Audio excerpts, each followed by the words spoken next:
3-Point Shot, Chapter 26.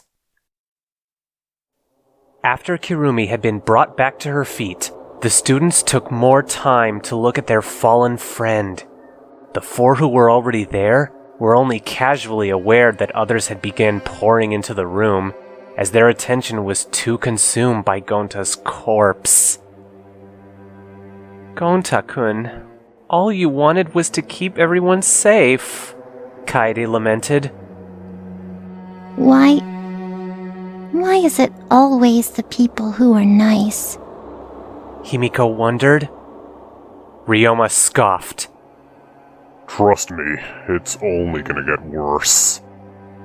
He was right, of course. The death of Gonta was but a hint of an even greater tragedy. One member of the class was a murderer, and the potential suspects were rolling in. What the hell is this? Kaito exclaimed. Gonta! Why? How? Angie asked of no one. Aw, he was one of the few of you I kinda liked, Kokichi commented. Shuichi made a beeline for Kaede. What happened? I don't know, the pianist replied.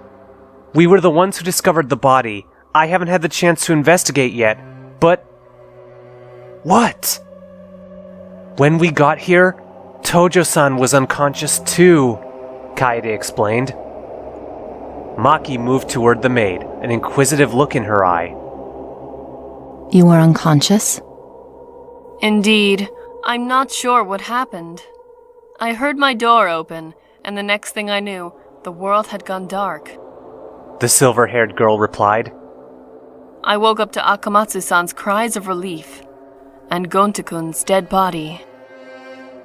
A likely story, Kokichi remarked. Kirumi sighed.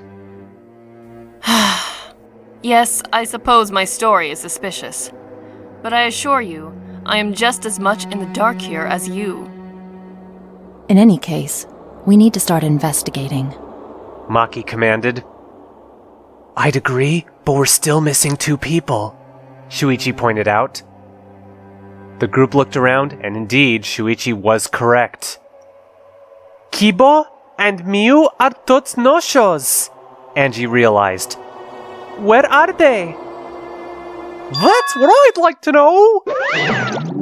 The teens turned to see their less-than-cuddly captor come into view. He seemed frustrated with the absence of the other 2 students. It was obnoxious enough gathering up you kids back when the body discovery announcement didn't tell you where the corpse was. I finally think to fix that and you kids can't be bothered to listen. Honestly, what is wrong with your generation? The bear ranted. Wait, you don't know where they are either? Kaede asked, her concern plain on her face. Of course I know where they are! I'm the headmaster! I know everything! Monokuma continued. I just want to know what's taking them so long. Fortunately, I have my best team on it. And we all know what that means, Kaito said, his hand brought to his forehead in frustration. Rise and shine, our sign! I was right. Just as Kaito predicted, the 3 remaining cubs had arrived, with Miu and Kibo in tow. However, there was something very strange about the both of them. Wait, why aren't they...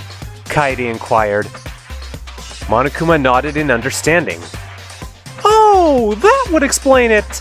They didn't show up because they didn't hear the announcement! How could they if they weren't awake for it? As the bear said, both students were out of it, neither responsive to the world around them. Or at least that was the case until one of them came around. With a beep like a laptop starting up, Kibo awoke. Ah, system checks say I'm back to form. Thank you, Iruma-san, the robot announced. It was a moment before he looked around the room and realized something was amiss. How did I get here? You were asleep or something, Kaede explained. The cubs brought you here since... well, Gonta-kun's... Wait! Please don't tell me! Kibo exclaimed. He's dead, Kaito finished. No, that cannot be! Angie-san, you said God was watching over us! Kibo said to the artist in a state of great confusion. Angie thought so too, Angie responded, equally baffled. Angie doesn't know what happened. Gonta shouldn't have died. Angie doesn't understand. Kibo was thunderstruck, but found his footing. We must do something about this. We cannot allow the culprit in this case to escape. That's great and all, Keyboy, but shouldn't you be worried about your lady friend first? Kokichi countered. Kibo turned to see the unaware Miu lying on the ground. He placed his arms on her shoulders. Iruma-san, are you okay? He began to shake her. Say something! Are you alright? Her voice rose up faintly, and her eyes began to flicker open. Lower. She's all right. Maki assessed. Kaede heaved a sigh of relief. Thank goodness. Iruma-san! Kibo exclaimed. What happened? The inventor slowly came to and rubbed her forehead in confusion.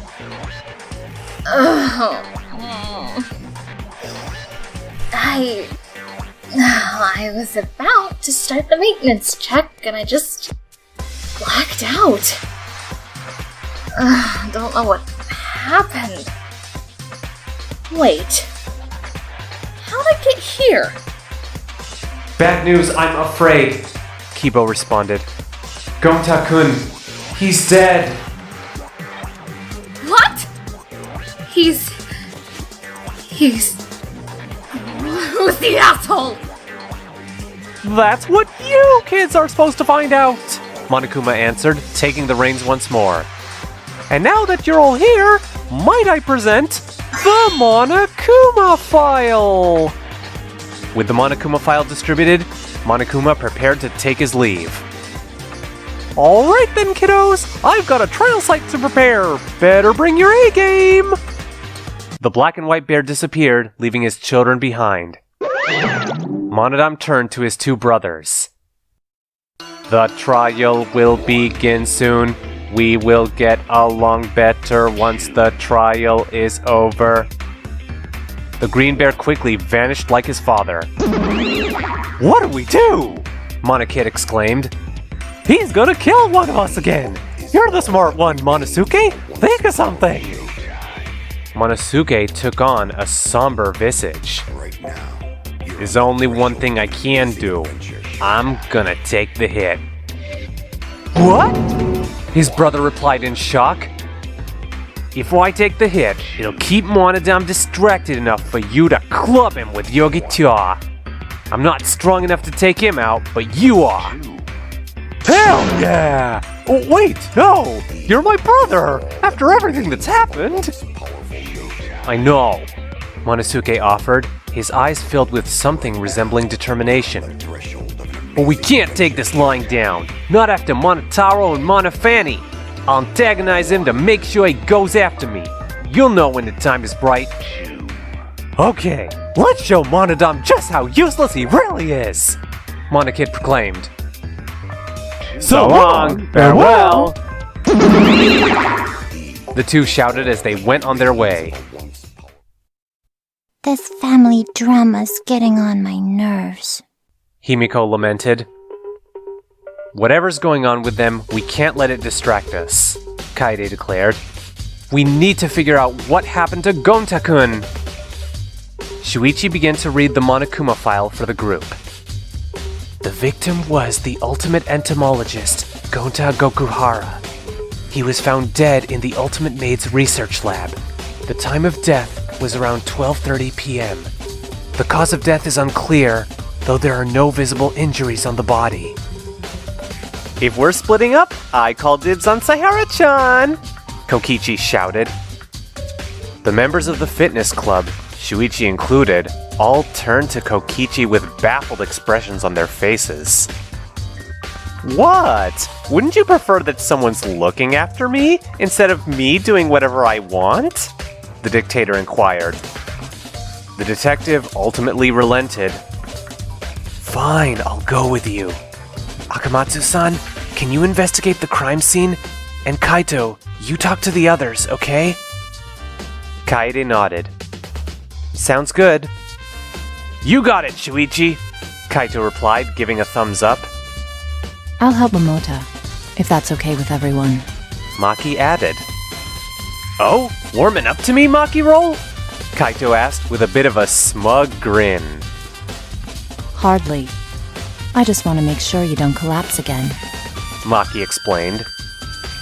I'll take it, the astronaut accepted. With individual plans in mind, the various students split up to investigate the relevant aspects of the crime. Alright, let's see what we've got here. Kaede's monologue was pointless to an outside observer, though it was certainly helpful to her. The sound of her own voice was a welcome distraction from the harsh reality of Gonta's demise. She would hardly consider herself a narcissist, mind you. Rather, anything that could shake her away from the horrifying fact before her was welcome. All the same, there was no denying it. Gonta was gone, and he was not coming back. The still form of the large boy was a very good indicator of that. It doesn't make sense, Kaede commented. The broken plates and the overturned table make it look like there was some kind of struggle, but there aren't any wounds on him. For that matter, who could really take Gonta in a fight? Much like last time, Monokuma had taken it upon himself to give the students a handicap, hiding a key aspect of the case. Last time, the time of death was less of a factor than Kaede might have thought, though it would have cleared things up for Himiko very quickly. Perhaps the method of murder was the same way here. One student had a perfect understanding of how things happened. They would just need that missing detail. Is there any way I can be of assistance? Kaede turned to see Kirumi standing over her. I think you've told me everything you know, right? Kaede asked. Well, yes, but... But... There's a question that's been bothering me, Kirumi revealed. What is it? Why did Gonta-kun come to my lab to begin with? The maid wondered aloud. We had no prearranged meeting. No cause for him to visit. Why did he arrive here and drop dead? And he was alive when you fell unconscious? Kaede confirmed. As I said, I do not know. My most recent memory is of the door opening and my fainting spell. Kirumi recalled. Is that a normal thing for you by any chance? Not at all. The silver-haired girl responded. Maybe you were just exhausted from overworking yourself, the pianist theorized. That has never been a problem in the past. Furthermore, my last task before my blackout was hardly stressful. Kirumi countered. What was it? Kaede inquired. I was preparing tea. Oma-kun likes midday tea, and I feel it appropriate to oblige him. Kirumi explained. So you were making tea, and then out of nowhere you were out like a light? The blonde summarized. That appears to be the case. Kaede pondered this. Kirumi's story was certainly odd, but it didn't seem like she was deliberately hiding something.